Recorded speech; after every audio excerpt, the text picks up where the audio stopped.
Assalamualaikum warahmatullahi wabarakatuh. Selamat pagi anak-anakku 12 AKL dan 12 BDP, terutama di 12 AKL. Marilah kita hari ini, hari Jumat, kita menyimak materi selanjutnya, materi lanjutan dari pertemuan kita hari Kamis kemarin.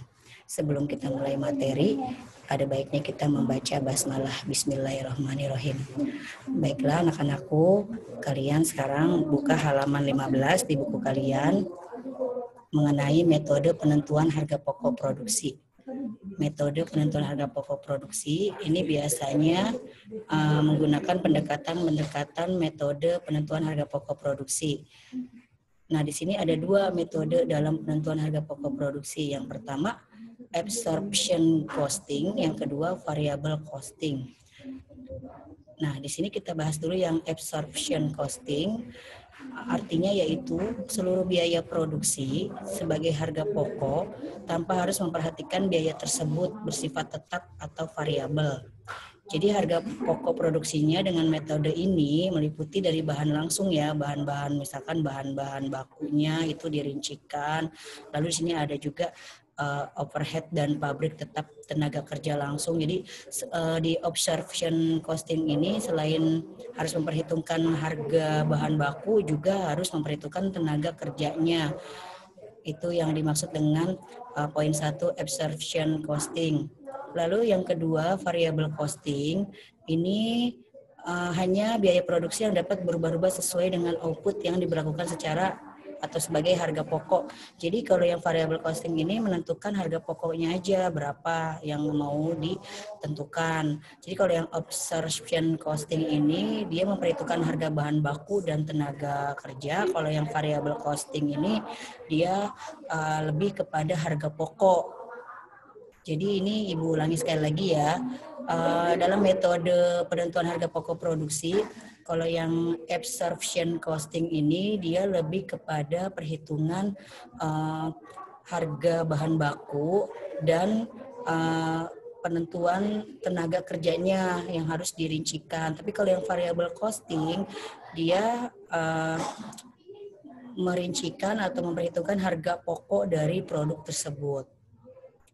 Yang selanjutnya itu analisa BEP dalam bisnis online. Analisanya di sini digunakan untuk mempelajari hubungan antara biaya tetap dalam suatu perusahaan tidak mendapat untung maupun rugi. Jadi maksudnya ini harus balance antara profit dan dan kerugiannya. Jadi dalam kita bisnis online ini kita harus bisa memperhitungkan untung ruginya juga. Tapi dalam memang masalah bisnis ini kita harus dapat menerima resikonya, resiko bisa pailit atau gulung tikar, atau bisa juga kita dalam bisnis online ini ada kalanya pasang surut dalam mendapatkan profit. Gitu ya. Jadi ini kalau yang analisa BEP, break even point ini dalam bisnis online ini, kita harus bisa mempelajari hubungan antara biaya tetap dalam suatu perusahaan yang tidak mendapat untung maupun rugi. Jadi kita paling tidak harus memperhatikan profitnya dan ruginya seperti apa. Nah, terus yang kedua di sini manfaat BEP dalam bisnis online. Manfaatnya yaitu yang pertama, break even point memberikan informasi mengenai berbagai tingkat volume penjualan. Misalkan dalam 1 minggu volume penjualannya berapa banyak, targetnya misalkan dalam 1 minggu berapa piece baju yang dihasilkan, misalkan produksinya baju, tapi kalau misalkan produksinya makanan berapa piece, misalkan makanan donat yang dihasilkan per minggu, per bulan, atau per tahun. Setiap periode pasti berbeda-beda. Lalu yang kedua, mengevaluasi laba dari perusahaan secara keseluruhan. Jadi labanya nih, profitnya, keuntungannya ini harus dievaluasi, ibaratnya nih dilihat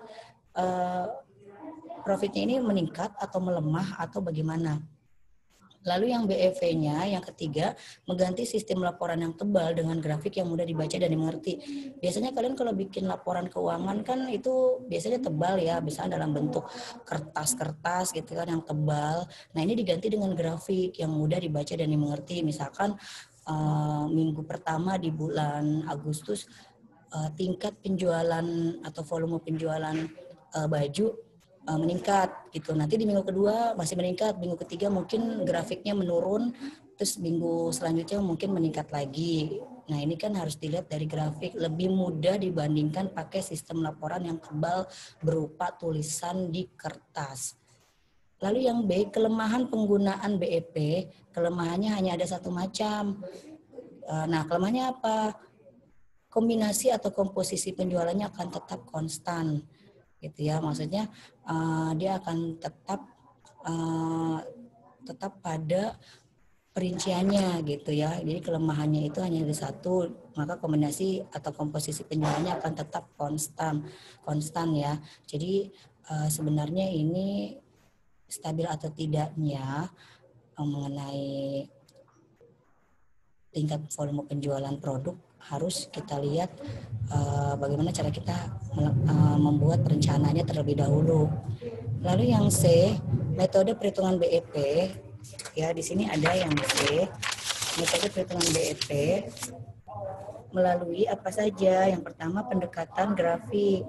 Nah, pendekatan grafik maksudnya di sini pendekatan grafik ini biasanya grafik itu kan naik turun ya, naik turun dalam arti misalnya minggu pertama itu naik, minggu kedua bisa turun, misalkan minggu ketiganya bisa saja dia naik atau turun, itu biasa bentuknya grafik gitu kan. Nah, di sini pendekatan grafik lebih mudah dibanding dengan yang tadi di sini dengan sistem laporan yang menggunakan kertas yang tebal, yang sulit dibaca dan dimengerti serta dipahami. Lalu yang kedua, misalkan di sini pendekatan persamaan. Nah, ini ada di sini ya, kamu lihat rumusnya ada di sini, laba sama dengan harga jual per unit lalu jumlah produk dikurang biaya variabel satuan dikurang lagi biaya tetap totalnya. Jadi di sini ada rumusnya, kalian lihat di halaman 16. Nah, yang ketiga pendekatan margin kontribusi. Di sini juga ada rumusnya ya, yang ada di dalam kurung, yang ada di dalam kotak. BEP per unit total biaya tetap dibagi harga jual per unit biaya variabel atau per unit. Bisa juga BEP break even point ini berapa rupiahnya sama dengan total biaya tetap dibagi 1 dikurang total biaya variabel. Nah, nanti di sini contoh soalnya nanti akan Ibu berikan di pertemuan berikutnya. Nanti berupa Ibu buat contoh soal, kalian masukkan ke dalam rumusnya. Itu saja materi di Jumat ini. Lanjutan dari bab yang pertama mengenai BEP ini. Kurang lebihnya Ibu mohon maaf. Wassalamualaikum warahmatullahi wabarakatuh.